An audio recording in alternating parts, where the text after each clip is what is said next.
Hello student. तो अभी solve करने जा रहे हैं हम चैप्टर नंबर 7 का इलस्ट्रेशन नंबर 4। ठीक है, सबसे पहले एक बार क्वेश्चन देख लेते हैं। क्वेश्चन में गिवन है a 15 microfarad capacitor is connected to 220 volt and 50 hertz source. Find the capacitive reactance. ये एक चीज़ फाइंड करनी है, capacitive reactance and the current bracket में दिया हुआ है RMS and peak in the circuit. If the frequency is double, what happens to the capacitive reactance and the current? Clear, वो बाद में देखते हैं। यहाँ से दूसरा क्वेश्चन है, यहाँ तक का पहले सोल्व करते हैं। सबसे पहले गिवन डेटा लिख देते हैं। गिवन में क्या दिया हुआ है? सबसे पहले कैपेसिटेंस दिया हुआ है 15 माइक्रोफेराडे। माइक्रो यानी होगा 10⁻⁻6 फेराडे। क्लियर, और 220 वोल्ट वोल्टेज दिया हुआ है। हमें कुछ स्पेसिफाई ना किया हो तो हम आरएमएस ले लेंगे। वी आरएमएस दिया हुआ है 220 वोल्ट। क्लियर है। फ्रीक्वेंसी हमें दी हुई है, frequency f is equals to 50 hertz. चलो, इतनी चीज़ें दी हुई है। अब क्वेश्चन में जो यूज़ होने वाले हैं वो फॉर्मूला के बारे में एक बार मैं आपको बता दूं। सबसे पहले जब हमें कैपेसिटिव रिएक्टेंस की बात करो तो उसको हम डिनोट करते हैं XC से। उसका फॉर्मूला है 1/ωc, याद रखना। क्लियर, और उसका दूसरा फॉर्मूला ओमेगा की जगह पे हम लिख सकते हैं 2πf। तो XC is equals to 1/2πfc। ये एक फॉर्मूला हो गया। इसके ऊपर से हमें करंट फाइंड करना हो तो अगर हमें IRMS चाहिए तो IRMS का फॉर्मूला होगा VRMS। अगेन ओनली कैपेसिटिव होगा तो क्या होगा? XC होगा। अगर ओनली इंडक्टिव है तो XL होगा। अगर रेजिस्टेंस है सिर्फ तो R आएगा। अगर तीनों है तो हमें पता है कि वहाँ पे Z आता है इम्पीडेंस का। वो मैं बाद में जब क्वेश्चन आएगा तब आपको दोबारा मैं रिवीजन करवा दूंगा। अब RMS और मैक्सिमम का भी एक रिलेशन है कि IRMS का फॉर्मूला था IRMS is equals to Imax/√2। Clear है, ये एक फॉर्मूला याद रखना। चलो, इतनी ज़रूरत हमें पड़ेगी ये वाले सम में। तो चढ़ते सबसे पहले हमें क्या फाइंड करना है? Capacitive reactance. वहाँ से चालू करते हैं। तो सबसे पहली चीज़ कैपेसिटिव रिएक्टेंस।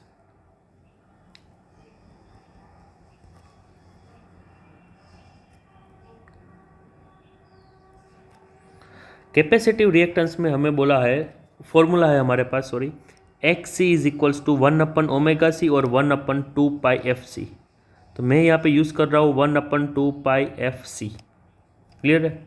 चलो, 1/2 एज इट इज़, पाई की जगह पे 22/7। डिनोमिनेटर कहाँ जाता है? न्यूमिनेटर में 7 ऊपर, इंटू f हमें दिया हुआ है कुछ 50 हर्ट्ज। ओके, और कैपेसिटेंस हमें दिया हुआ है 15। नीचे हो जाएगा, ये ऊपर जाएगा तो 10⁻6। क्लियर।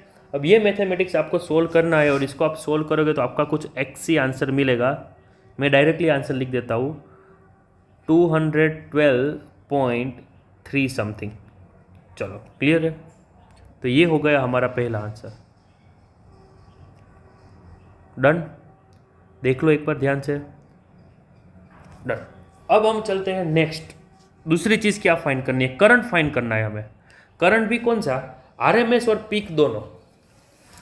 पीक मीन से आपको पता होगा कि पीक वैल्यू का मतलब है कि हमें IM फाइंड करना है। क्लियर है। तो चलो दोनों फाइंड करते हैं। कैसे? सबसे पहले हमारे पास VRMS है तो हम IRMS आराम से फाइंड कर सकते हैं। तो सबसे पहली चीज़ हम फाइंड करेंगे करंट RMS, IRMS। क्लियर है। उसका फॉर्मूला है VRMS/XC। क्लियर है। चलो थोड़ी जगह बना लेते हैं पहले। VRMS हमें दिया हुआ है 220। क्लियर है, एक बार फिर से देख लो। 220 है ना? हाँ, सही है। 220/XC हमने यहीं पे फाइंड किया, ये रहा 212.3। क्लियर। अब अगर आप ये कैलकुलेटर में सोल्व करो 220 डिवाइड बाई 212.3 तो आपको कुछ आंसर मिलेगा IRMS 1.0363 अराउंड। क्लियर, तो ये हमारा आंसर है। डन। तो हमें मिल गया है करंट RMS। यहीं पे क्वेश्चन खत्म नहीं होता, उन लोगों ने आगे भी कुछ पूछा है। दूसरी चीज़ उसने पूछा है कि पीक करंट। क्लियर है, ध्यान से। ये रहा पीक करंट मीन्स IM। तो चलो वो फाइंड करते हैं। पीक करंट यानी मैक्सिमम करंट। अगर आपको एम्पलीट्यूड ऑफ करंट बोले तो भी यही फाइंड करना है। पीक करंट मीन्स IM, उसका फॉर्मूला है, आपको भी पता हो, अगर RMS दोनों का रिलेशन तो होगा √2 × IRMS। सही है।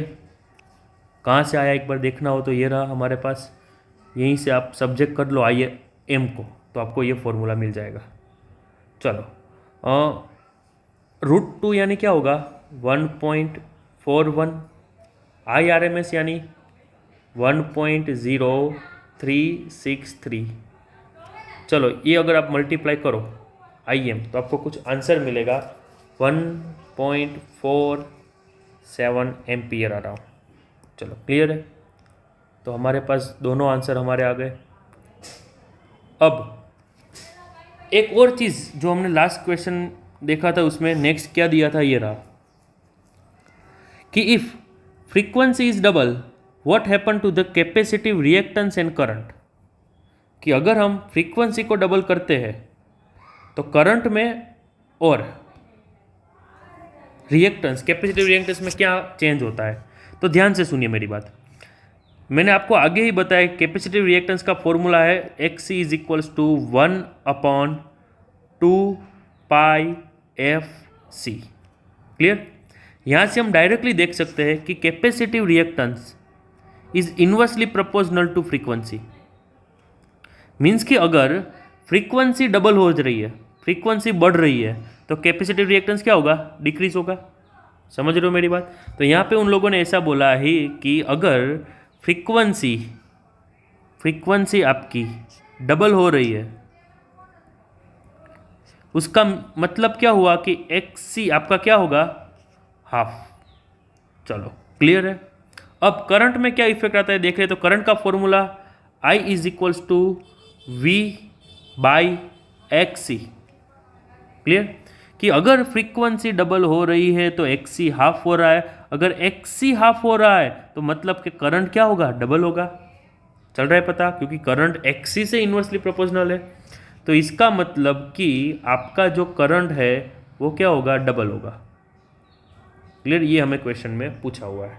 क्लियर। हम डायरेक्टली ऐसे भी लिख सकते हैं, means XC proportional to 1/f और XC is proportional to 1/I। तो मैं ऐसा भी लिख सकता हूँ कि I is directly proportional to frequency. Clear है। तो एक बार ध्यान से क्वेश्चन देख ले, पूरा समझ ले और फिर बोर्ड वर्क लिख ले।